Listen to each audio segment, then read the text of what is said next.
Nkwanirizako gwe munnange akyagyekuumiddeko ensi Buganda anti munnange ensi Buganda kuno kwe kwaffe Kabanda Musoke ow'Endabalanga Bukoba Kyaggwe akaala amatendo. Nze nkubuuzaako nateera olunaku olwaleero kansuubire nti munnange oli bulungi. Munnange olunaku olwaleero nga nkutuusaako amannya n'ebyegategeeza oba n'ensibuko yaago.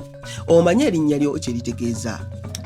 Erinnya Kasenge lino litandikira ku lutalo lwa Bemba Musota ne Kintu. Bemba Musota yagenda ne muganda we Nambigirwa ew'Omulubaale abawe eddagala erigoba Kintu ku bukulu. Omulubaale yabatwala n'abalagulira mu kasengeke ng'atya abantu okumulaba ng'ayogera n'abajeemu. Ekyalo kwe babalagulira kyekyava kituumibwa Kasenge n'erinnya ne litandika okutuumibwa mu bantu. Ebyo nno siibisuseekaawo wabula munzikirize nzire Ennabalanga Bukoba Kyaggwe tuddiŋŋana ate mu kitundu ekirala ng'ate munnange nkuwa ebirala. Ayi Katonda kuuma Namulondo.